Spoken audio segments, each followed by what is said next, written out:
This is a great form of divination.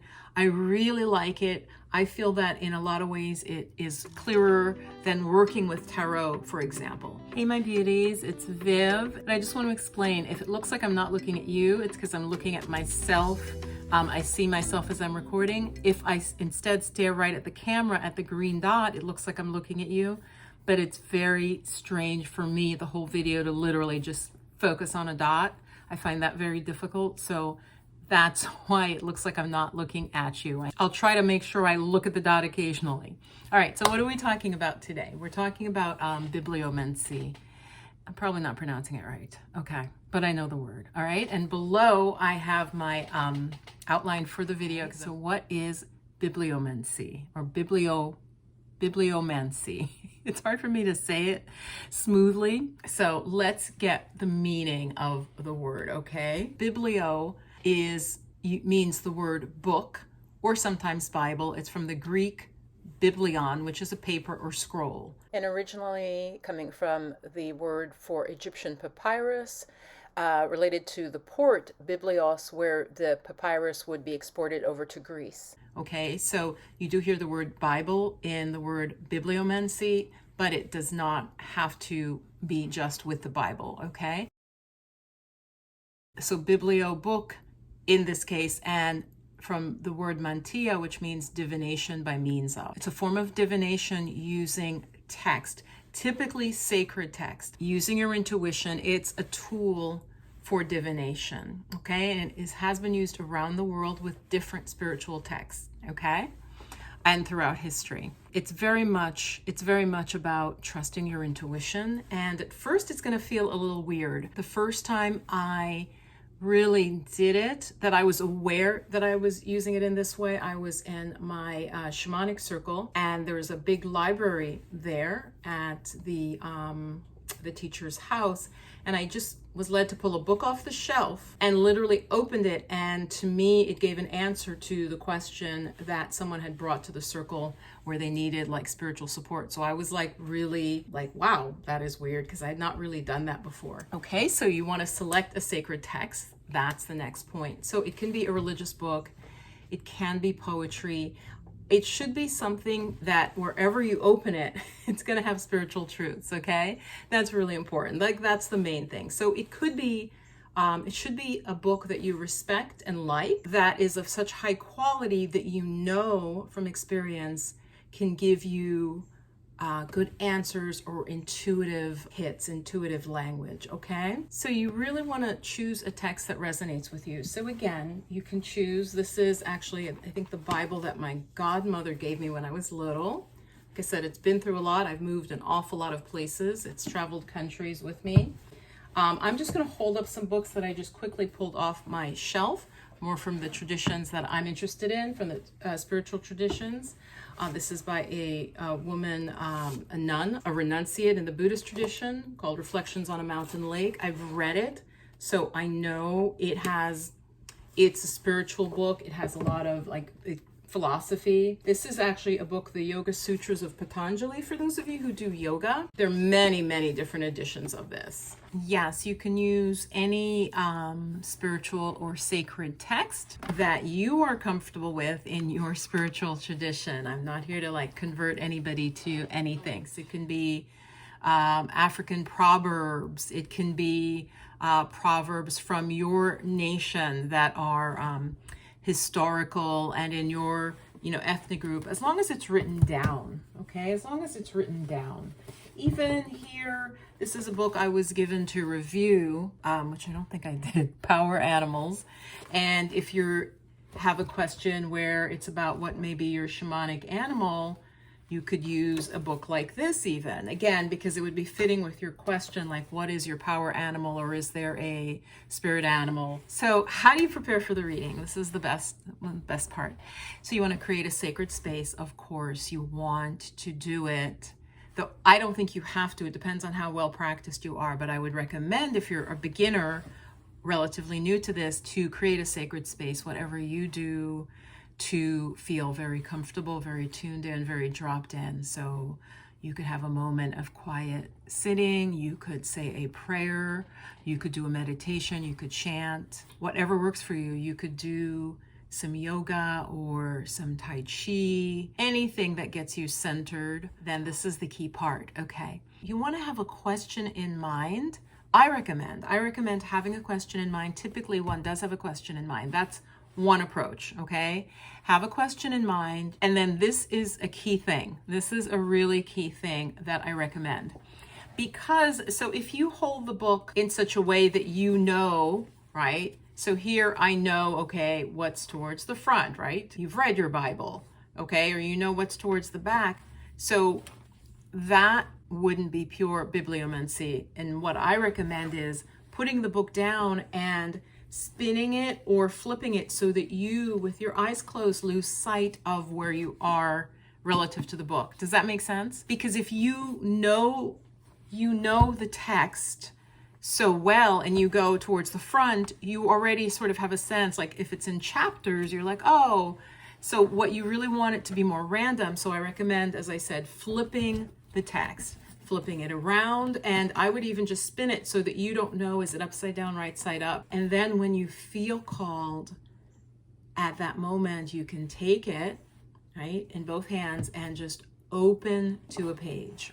Just open to a page. If it's a text you're not that familiar with, like this one is so thick, I don't know where, what a chapter's gonna say, I could just spin it around and then just do like this and open it. I just urge you to, if you want to just hold the book upright and go to a page, do that with a book that you're not so familiar with, that you're sort of picking. So then once you've done it, just sort of run your finger to a certain place, or you could be the whole page, but I usually predetermine that. Look at where my finger goes. I've opened the page, and typically your eye goes to a certain place. And just read that. So read the text that you've opened to, and then what do you do with it? You're gonna have to interpret that. So what I would suggest is have a journal, write it down, and just literally then contemplate with like, what does that mean, right? And just read it several times and then just sit quietly and let it sink in. Or you could then do that for a little bit, see what comes to you, but then close the book, like mark the text in some way, either by writing it out or bookmarking it, and you'll remember where you were, and then trust that over that day and even that evening, you'll get the answer, okay? Let me just check my notes. For me, and that's why I hesitate to say that, but for me, when I do it, I usually right away, it's like, oh my gosh, that makes so much sense. Which doesn't mean that it isn't a really good idea to really sit with it. But so sometimes it'll be mysterious, and so you may have to like just let it sit and let it soak in. So trust the process, trust your intuition. Then you may get an idea through images or even a conversation or something that connects you back with those words that you open to in the bibliomancy practice, okay? I do not use it for predicting the future. I do not think that that is really the appropriate way to use this divination technique. It's more for wisdom and guidance, not for fortune telling, if that makes sense. Let me give an example. Say you know you need a guidance around a particular issue. So remember I had said have a question. You could leave it broader. The second approach is to leave it broader. Some people would just say, well, what do I need to know at this time? But I think it's really helpful to spirit to just give it like an area, like what do I need to know about my relationships? Say you're going through relationship issues, and so you ask about relationships. So I'm going to do it. So I'm going to use this text, the Radiant Sutras, 112 Tantra Yoga teachings for opening to the divine in everyday life. I'm going to use this book. So this is what I would do. Okay, so I'm going to have to narrate it as I do it, but just sit quietly and you'd have your question and presume that I'd done some preliminary practices, got centered. I'm just going to ask in a more general, for this video to demonstrate it, I'm going to just ask for general spiritual advice for me at this moment. And so I take the book, and since I'm seeing the front cover, and I literally would just spin it. I know that seems weird, but I just spin it, okay? And then I feel like now stop, and I'm just opening. What is the spiritual advice for me? I actually feel like the book's upside down, but I could be wrong. It's upside down, so I'm gonna spin it, and then my finger, and then I'm placing my finger in a certain spot. It says, this is fascinating. Right where my finger is, I'll show you, is under the word so, and this is what it says, and I'll explain to you why this is why this works. So it was that I began to study yoga asanas, pranayama, meditation, and mantra.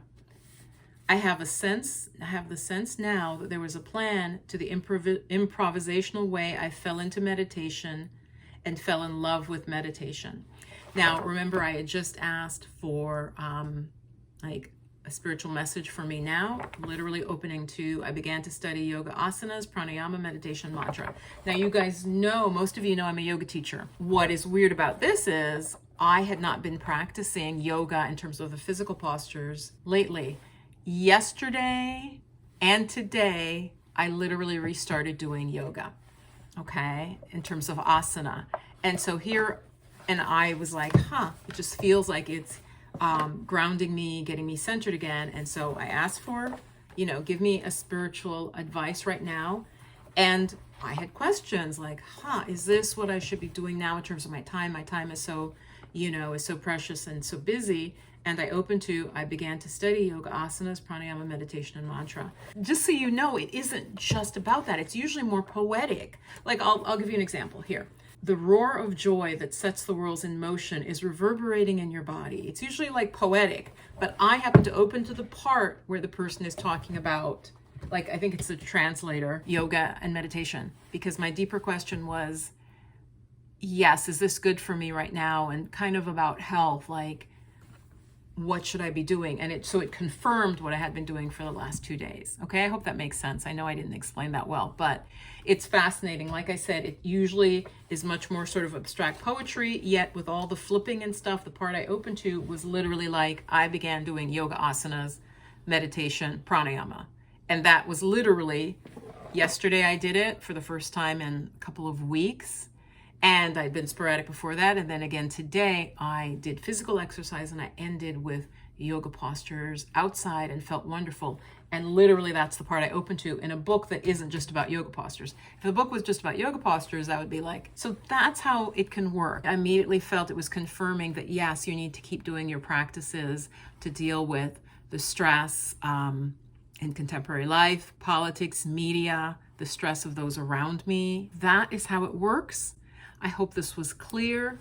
You open it, again, you may not get the meaning right away. I don't always. You would write it down and you would just sit with it and contemplate it and just be open to answers, and they could come that day, they could come for a couple days after, depending on the intensity of your question. If you had a burning question and you did this practice, you're likely to really get an answer when you have that targeted energy. This is a great form of divination. I really like it. I feel that in a lot of ways it is clearer than working with tarot, for example.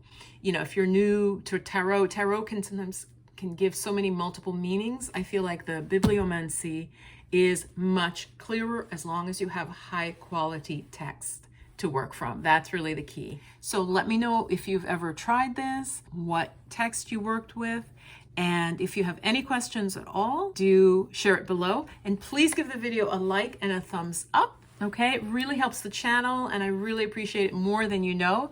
It's free to you to do that, so it just tells YouTube, and it tells me what you guys are interested in. I want to know your thoughts, your opinions, and all of that. So I hope this was helpful. All right, stay blissed and blessed, and I'll see you again soon.